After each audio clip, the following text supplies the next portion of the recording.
আবার যদি একটি পাতানো নির্বাচনের দিকে আপনারা যান, ব্যালট বাক্স আপনারা নিজ দায়িত্বে ভরে দেন, জনগণের যেই বিদ্রোহ, সেই বিদ্রোহ আপনারা সামলাতে পারবেন না।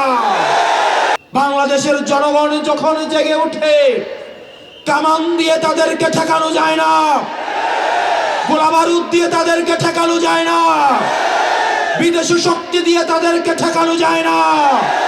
প্রিয় প্রশাসনের ভাইয়েরা, আপনারা এখানে যারা রয়েছেন, আপনারা বিগত 3টা নির্বাচন আপনারা করেছেন। আপনারা দিনের ভোটটাকে রাতে করেছেন। আপনারা মরা মানুষকে কবর থেকে তুলে নিয়ে এসে ভোট দিয়েছেন। আপনারা আমিরামির নির্বাচন আপনারা পরিচালনা করেছেন। এসপিডিসিরা সাক্ষী থেকে, ওসি কনস্টেবলরা সাক্ষী থেকে এসব জনগণ বিরোধী গণবিরোধী কার্যক্রমগুলো আপনারা করেছেন। আমরা বিশ্বাস রাখতে চাই এই কার্যক্রমগুলো আপনারা উপর মহলের আদেশে আপনাদেরকে করতে হয়েছে। এই তরুণ প্রজন্ম,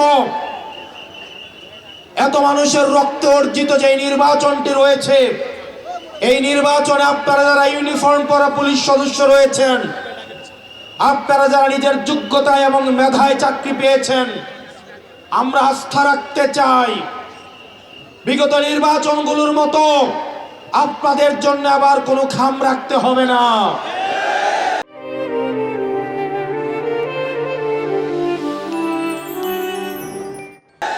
কোন এসপির জন্য খাম রাখতে হবে না, কোন ওসির জন্য খাম রাখতে হবে না, কোন এসআই কনস্টেবলের জন্য খাম রাখতে হবে না।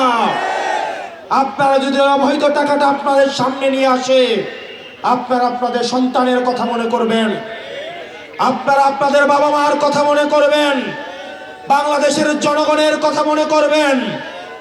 আপনারা যদি তারপরেও এই টাকাটা আপনারা হাত দিয়ে স্পর্শ করে দেখেন, আল্লাহর আরশ কেঁপে উঠবে আপনাদের প্রতি।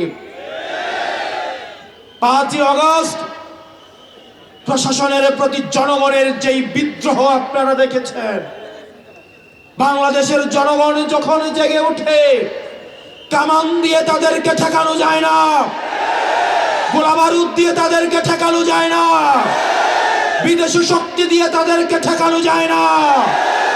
আবার যদি একটি পাতানো নির্বাচনের দিকে আপনারা যান, ব্যালট বাক্স আপনারা নিজ দায়িত্বে ভরে দেন, জনগণের যেই বিদ্রোহ, সেই বিদ্রোহ আপনারা সামলাতে পারবেন না।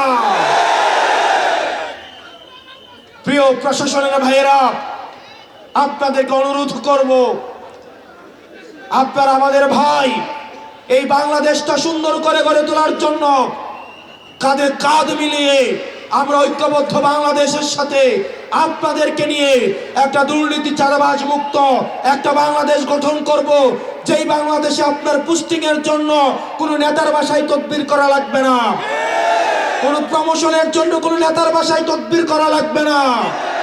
আমরা জানি রাতের আধারে আপনারা তাজ্জুদের নামাজে আপনারা কান্না করেন, আপনারা কষ্টে থাকেন, কতিপয় কিছু অফিসারের ষড়যন্ত্রে আপনাদেরকে মাথা নত করতে হয়। আমরা বাংলাদেশের জনতা আপনাদেরকে প্রতিশ্রুতি দিচ্ছি, আপনাদের প্রতি যেই মানুষের অনাস্থা তৈরি হয়েছে, সেই আস্থা ফিরিয়ে আনতে আগামী 12ই ফেব্রুয়ারির নির্বাচনে আপনারা জনতার কাতারে নেমে এসে জনতার নির্বাচন করেন, জনগণ আপনাদের নিরাপত্তার ব্যবস্থা করবে।